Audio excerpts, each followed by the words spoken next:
Hi everyone, I am Gina Stevens from Sisters Talk Radio. And I'm Andrea Kleinhexel from Sisters Talk Radio. We just did a video on sex lube, a product review, and I had to go clean my hands, all that stuff.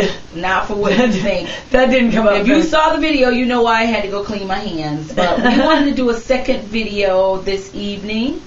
It's been almost 6 months, almost pretty damn close to 6 months since Andrea and I moved in together. And why are we talking about this? Well, I was putting an ad together for Facebook today, and I was looking for pictures of U-Haul lesbians. So I go to Google Images and I search for U-Haul lesbians, lesbian U-Haul, and guess whose picture comes up? Us. We were just like, I was like, what the hell? What? A picture of us came up with the label U-Haul lesbian underneath it. I was like, we are not U-Haul lesbians. If you wait a year to move in together, then you are not U-Haul lesbian. No, if you wait a month, then you are. I'm not quite sure why we feel the need to defend ourselves here, but we are not U-Haul lesbians. I thought it was funny. I still think it's funny. It is funny that I was searching for a picture of U-Haul lesbians, and there's my picture. You find it yourself. Google's like, I got something for you. So that was funny, and we were like, well, wow, how long has it been since we moved in together? It's been about 6 months, and we were together a year before we did that. And so we want to talk about some of the things we have not quite gotten used to yet.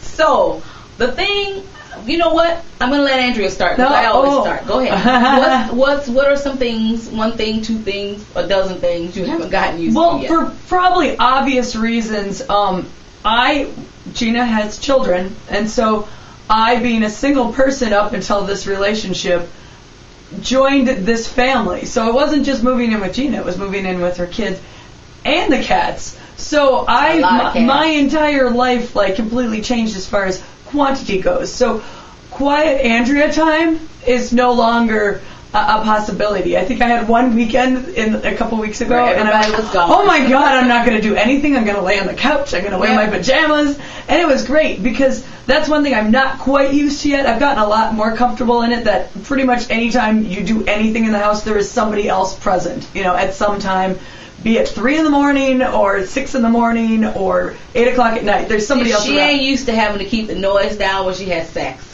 That I'm not used to yet. I've had to keep the noise down for almost 18 years. So I'm used to that. Yeah. She's not used to that. That's different. It's because I've had roommates and she's just like, I don't care if they hear it or not. But children are a little different. Right. So that's something I'm working on for sure. Another thing is my personal space, be it my bedroom, usually has a little bit of a problem with keeping my clothes where they need to be. I've done pretty good. I like the way you put that. I've done pretty good, but I could do a little bit better. We have a very small space for us in our bedroom, and so I think because it is so small, I know I can't just lay stuff all over. But it is hard, if you're tired, you get home from the bar, you just want to get to bed or whatever. I do drop my clothes on the floor, which irritates the hell out of me. Oh, I'm sure it does. You know it does. And I don't do it to purposely irritate her. It's just, my laundry basket's way out of the room, and I don't want to go way over there. Complete laziness. Okay, so so that's another thing I'm not quite used to because in past places I just left my stuff where I wanted to. So a few changes. The thing I'm not used to yet is giving up a certain amount of control in the household. Until Andrea moved in, I was the only adult, so I made all the rules. And so it's taken some, I was going to say it's taken some time. No, I'm still working on it. Right. I'm still working on, there's another adult in the household who has a say in what happens. Who has a say in decisions about moving, for example, or, things like that. So I haven't gotten used to sharing authority in the household. Now, it's not about sharing authority with the children, because I reign supreme as far as authority with the children are. But because they're at that age where bringing in a second person to take over as stepmommy is just not going to happen. They're 17 and 15. But when I mean sharing authority is all of the decisions that go on in the household. They were all made by me. and now I have to learn how to share that with somebody else, and it's work for me. So the other thing I'm not quite used to is her junk on the floor.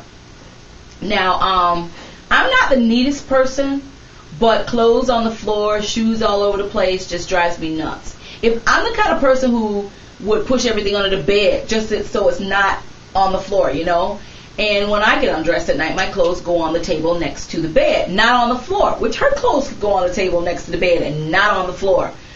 But what does she do? They're on the floor, and she's got every excuse in the book as to why they're on the floor and not on the table with my clothes.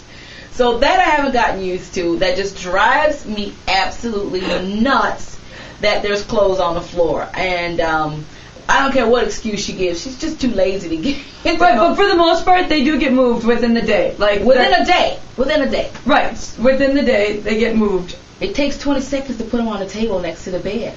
But they're dirty, and I don't. So are the clothes that are already on the table. See, I have a system. Things that go on the dirty floor clothes end go on up in the floor. laundry basket the next day. Yeah. And then the stuff on top, I'm gonna wear in the morning, or I actually have a system. Well, it's not organized or the system clean. doesn't work in this situation. So one of the things we've talked about is when we move to a different place, a bigger place, Andrea gets her own room, I get my own room. Mm-hmm. And of course one of those rooms will be used as the meetup room. It'll be the room that becomes the default us room. Right. But whoever's room it is, if that person needs to be alone, they can say to that person, you need to go to your room. Right. And then she can have a mess all over the floor in her room, like I do with my kids. As long as the door is closed and I don't see it, I don't care. So if she wants to have a mess, unless I start to smell it, that's when I'm like, okay, clean your room. Otherwise, if the door is closed in my kids' room and I don't smell anything, they can leave it closed and I don't care.